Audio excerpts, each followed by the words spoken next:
glad we are here. We are still on. We are still continuing with these episodes. And thank you for having been following. And if you've been with us this far, then I believe this is adding value to you. And as we continue these conversations, as we continue these tools, whatever it is, these sessions we are having, these episodes, I believe you are also building your own muscle as a leader, because leadership can be a challenge. And I was reading a book. There's a book I started reading. I think it's called 8 Dimensions, Leadership Dimensions, 8 Dimensions of Leadership, something along those lines. And most of us find ourselves in situations where we lead people looking up to us, and nobody really ever takes time to train us as leaders. Even if they do, it's very rare. And sometimes it could be, maybe you grab a book somewhere and read about leadership and then you get curious. But growing up, probably you watched a teacher, maybe you watched someone lead, and sometimes you're like, yeah, I'd like to lead that way. Oh, I'll never lead like that. I'll never do like that when I become the leader. Or maybe you're watching someone, you're working in a context and there's a team leader, there's your manager or your supervisor or your boss, and you're looking at them and you're seeing all the mistakes they're making, and you're saying, I can't be such a leader. If it were me, I would make better decisions. If it were me, I would do things differently. Until you find yourself in that spot and you realize that it's not as easy as you think. Earlier on today, I was having a conversation with someone, and the person was really processing, and we were processing this together, this conversation around being a leader and having your own way, your own style, your own way you want things done. You want things done in this particular way. But the people you are leading have their own expectations of how they want things done. And then that then brings in conflict, because then there's your preference and there's their preference. There's how you want things done and there's how they wish things would be done. And so sometimes if that is not managed well, you'll find there'll be a lot of unmet expectations. There'll be a lot of conflict. There'll be a lot of moments where things get dropped. You'll be dealing with conflict and drama and gossip and rumors and all these things that are going on in your team, because maybe your styles of how you do things are different. And so as we were having this conversation, what we were going through is really, how then do you start to even appreciate what's going on? And what was coming out clear is you need to start with your own self-awareness. And this session, I'm going to just talk a little bit about the place for self-awareness. And maybe you've attended another self-awareness session. Maybe you've gone through some of these personality tests, and maybe you hear this like, this is another personality test thing. But there's value in self-awareness. There's a value in knowing who you are, how you're wired, your preferred way of doing things. There's value in appreciating how different you are from everybody else. And there's value in appreciating how you view things, the glasses, the lenses with which you view everything you view. Now, if you're walking together with a group of friends and you're both heading the same direction, and someone gets to ask each of you what you are seeing, or what you are feeling, or what you are thinking at that particular moment, you're heading in the same direction, it's obvious that each of you will say different things. None of you will probably say the exact same thing, the exact same way. You'll all say, probably communicate the big idea, but from different lenses. And I believe we are that way because we are then to bring value to each other. So none of us can be exact replica of the other. Whether it's even in appearance, whether it's even in whatever it is, we can't be the same. Unfortunately, we live our life wanting everybody to be the same like us. We live our lives wanting everybody to think the way we think. We live our lives wanting everybody to see things the way we see them. And that will never happen. Even your closest, even identical twins will not see things the same way. They'll always see a different angle, a different lens, a different way of doing things. And so being aware of your own lens, being aware of your own preferred approach to life, being aware of your own default pattern, default style, helps you enough to now appreciate how much you need to grow, to appreciate how much you need to be able to even influence those around you without necessarily twisting people to be like you, without necessarily forcing everybody to drink water the way you drink it. Because clearly, if everybody did everything the way you did it, the world would be a boring place to live in. And so in order to spice our life, in order to bring value, to bring uniqueness, to creativity, to experience, have better experiences, then there is value in the uniqueness and the differences that we have. So the most important thing is then to be self-aware, to start your own personal journey of awareness. And when you go through that journey of you being self-aware, how do you prefer things done? And in most cases, whenever I do self-awareness sessions, what I like telling people, and I wish you can do this, I think, do this. Look for a pen and a piece of paper. And I hope you've got it. A pen and a piece of paper, I hope you got it with you. Do your signature. And once you've done that, I hope you've done it now, then take the pen to the other hand and do the same. Just take the pen to the other hand, the opposite hand, and do the same.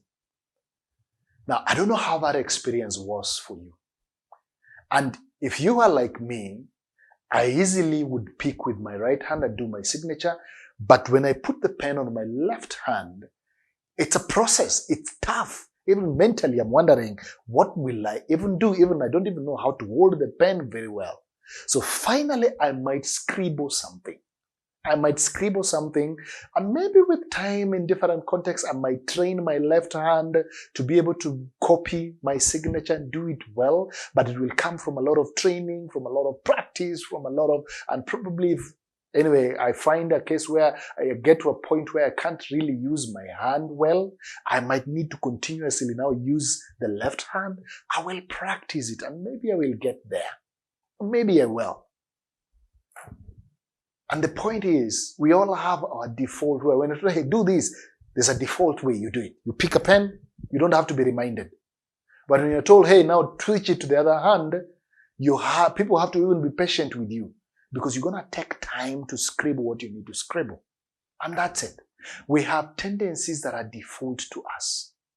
We naturally respond in a particular way.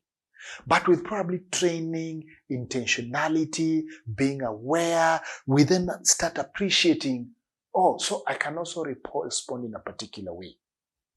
Now, self-awareness isn't supposed to put you in a box. Like you're always like that and that is you. But it's to give you a starting point. It's to give you a basis for your growth. It's to give you a platform where you start from. So that as you grow as a leader, you say, okay, so this is where I'm starting from. This is where I am right now. And where do I want to be in 30 days? Where do I want to be in my leadership time in the next 6 months? Where do I want to be? And maybe you realize I have a tendency to be quiet. I don't talk too much. But I need to be able to engage in conversations. So I want to practice how to have conversations with people. Or I talk too much.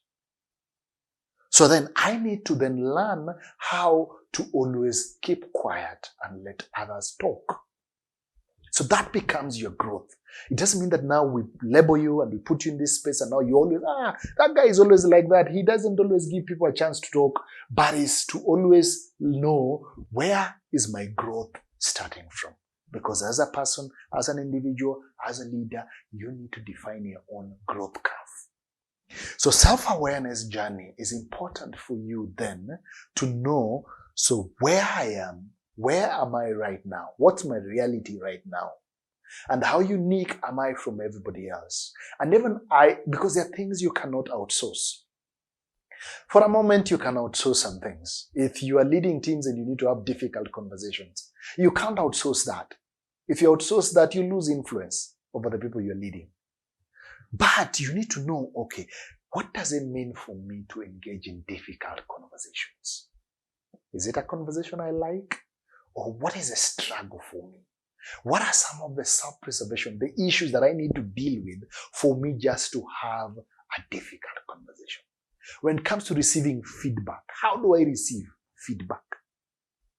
Do I receive feedback easily? Or am I those ones who every feedback I take it personal? So for my growth, how can I make sure that then I don't take every feedback personal? That becomes then a growth curve for you. Appreciating that there's someone else who will always receive feedback different from you. Decision making. How do I get decision making? Some people are very logical. You're not logical. It doesn't mean that you are wrong and you are terrible, whatever. No, that's just how you are. So self-awareness is knowing, okay, it's a key decision to be made. I'm probably gonna go look at it on the lenses of feelings. Another person probably gonna look at it in the lens of logic. But how can I arrive at a decision that then at the end of the day, it's beneficial to every party, every stakeholder involved in this conversation? So, there's a lot more I could say about self-awareness. And it's because I've been a student of that, of being self-aware. And the moments I've made mistakes, I've done things wrongly. I've said things I'm not supposed to say. I have hesitated in moments that I needed probably not to hesitate. I have approached things in a way that later I look back like, oh my God, that was not how I was supposed to respond in that situation. But being aware, self-awareness helps you, because some people are like, oh, me, I'm always like this, you can't change me. That's also not going to help you much. Self-awareness is to give you a starting point to your growth. So you need to marry self-awareness with self-improvement if you're going to have influence as a leader and if you're going to be able to lead and impact the lives of those you're leading. So I don't know what this means for you, this self-awareness conversation. And we're going to look at some few conversations around self-awareness. But I don't know what this means to you. If this is something that you find valuable, I want you to think through it and ask yourself, what's my default approach to issues? What's my default pattern? And going forward, we'll probably give you some lenses, some ways you can use to just guide you in looking at that. Thank you very much for listening, and I pray that you can be able to use this, have conversations with your friends about self-awareness, and be able to find, if you find this helpful, apply it, use it. And if you find this helpful, something you can share with others, subscribe there and share it with other friends of yours so that they can be part of these episodes we have coming ahead that are probably going to shed some light on your self-awareness journey. Thank you very much and do have a wonderful time. Thank you.